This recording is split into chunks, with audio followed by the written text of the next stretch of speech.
Je fais un rêve une fois. C'est quand j'ai commencé à prier et tout ça. Avec des amis, on faisait des évangélisations. On avait créé un groupe d'évangélisation et on allait évangéliser dans le quartier. On habitait vers Kinsuka, vers Mimosa, Kinsuka, ce coin-là. Et un jour, on s'est décidé d'aller prêcher au fleuve, avec tous les pêcheurs de poissons et tout ça. On a commencé à prêcher et dans notre chemin de retour, on voit une maison qui était juste à côté du fleuve. Et on arrive dans cette maison, on vient vous prêcher l'évangile et tout ça. Et on prêche l'évangile, ils sont très réceptifs. Et on veut partir. Quand on veut partir, la maman dit à une de ses filles, mais ils sont là, les hommes de Dieu, demande qu'ils puissent prier pour toi par rapport à ce que tu expérimentes. Alors la fille nous dit que le soir, quand elle dort, elle a l'impression que quelqu'un vient l'étrangler et tout ça. Elle a vraiment des nuits très mouvementées. Alors, on décide de prier pour elle. Le même soir, une des filles qui était avec nous dans le groupe a la même expérience. Quelqu'un qui vient l'étrangler et toutes ces choses. Elle a une nuit très mouvementée. Moi, quelques temps après, je développe des ulcères dans la peau. Genre, la peau et tout ça, la peau me chatouillait et tout. Alors, je continue à prier par rapport à ça. Et le jour où ça s'est arrêté, je fais un rêve la nuit où j'étais en train de taquiner quelqu'un et tout ça. Je taquinais, c'était une fille qui était dehors dans notre groupe de prière et tout ça.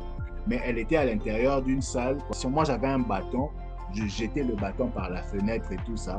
Et ça cognait la fille. Alors, je faisais ça plusieurs fois. Et puis, elle était genre, arrête et tout ça. Elle me regarde. Et puis, elle décide maintenant de me suivre. Elle était dans une pièce et tout ça. Moi, je jetais par la fenêtre. Alors, elle s'énerve. Je vois qu'elle s'énerve. La personne veut me suivre. Moi, j'étais déjà à l'extérieur, comme je dis. Je cours, j'ai une avance. Elle, le temps de faire le demi-tour, sortir de la porte et me suivre, elle avait vraiment du temps.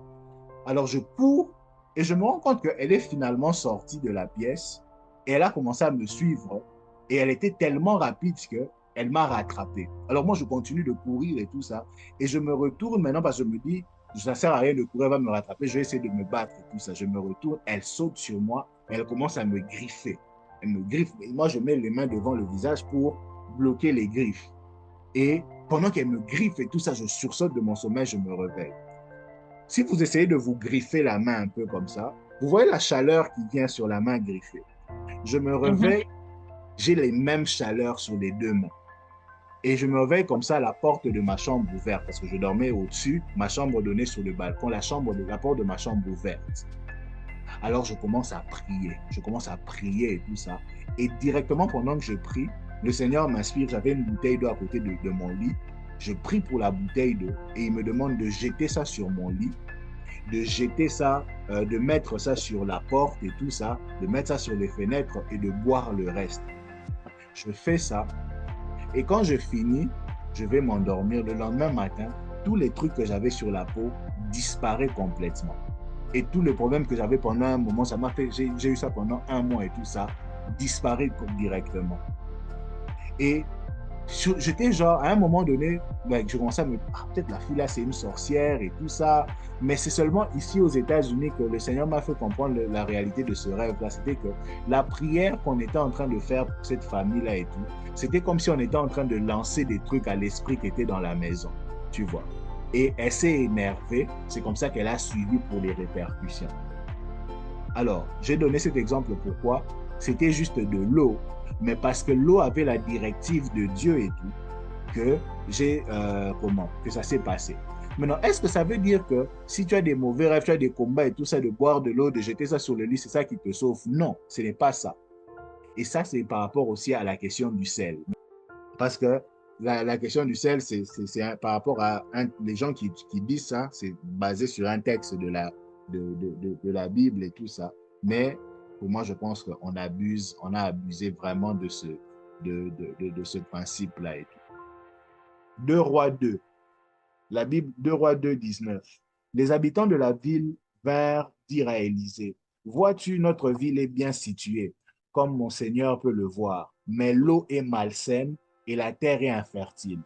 Et il répondit, apportez-moi un plat neuf et mettez-y du sel. Ils le lui apportèrent. Il se rendit à la source des eaux et y jeta le sel et dit, voici ce que déclare l'Éternel. j'ai rendu cette eau saine, elle ne causera plus la mort et ne rendra plus la terre infertile. Les eaux devinrent saines et le sont restées jusqu'au jour, conformément à la parole qu'Élisée avait prononcée. Alors, tous les principes de sel, là, la plupart des gens qui demandent, qui vous font prier des trucs de sel et tout ça, si vous voulez savoir la base biblique, ils vont vous ramener ici. Maintenant, ça revient sur tout ce qu'on a dit depuis le départ et tout ça. Ici, c'était pour purifier l'eau. Ce n'était pas pour purifier les hommes. C'était pour purifier l'eau et pour rendre la terre fertile. On a utilisé le sel. Mais est-ce que ça veut dire que pour que l'eau soit fertile et tout ça, c'est le sel qu'il faut utiliser? Non, parce que je crois que c'est dans la lecture qu'on a fait ici où Israël se retrouve à un endroit qu'on appelait Mara. Je crois que les eaux étaient amères là-bas. Mais le sel n'avait pas été utilisé. Alors, ces stratégies-là, c'est parfois, c'est juste, il y a beaucoup d'occultisme aussi qui entre derrière ça parfois. Il y a des gens ils font ça seulement parce qu'ils ont entendu que tel prophète qu'ils admirent priait avec le sel et tout ça, et ils vous font faire la même prière et tout ça, sans vraiment connaître la réalité ou la force derrière l'action qu'il est en train de poser. Mais il y a aussi des gens qui sont occultes, ils savent. Derrière toutes les choses que Dieu a créées, il y a des propriétés physiques et spirituelles aussi derrière les choses. Tu vois un peu. Donc pour les chrétiens, toutes nos expériences spirituelles descendent de l'esprit. Alors maintenant, ce que j'essaie de dire maintenant, c'est quoi? Ça ne veut pas dire que quelqu'un peut venir avec une directive de l'esprit et tout ça, par rapport au sel et tout. Genre, c'est même en termes de doctrine, pour qu'une vérité soit établie, on parle de la présence de 2 ou de 3 témoins. Mais vous n'allez pas vraiment trouver beaucoup de trucs comme ça dans la Bible et tout ça pour dire que pour la purification, il faut le sel. Non. On a vu ça une seule fois. C'était même pas pour la purification d'une personne et tout, mais c'était pour la purification des eaux et pour rendre la terre fertile. Tu vois. Alors, lorsqu'on vous fait faire ce genre de choses, c'est important de savoir et tout ça. Ça vient d'où? La question, par exemple, comme Cédric a posé, est-ce que ça vient de Dieu et tout ça? Mais toi, tu dois être en relation avec le Saint-Esprit pour être capable de discerner. Parce que s'il n'y a pas de discernement, on va vous faire faire beaucoup de choses comme ça.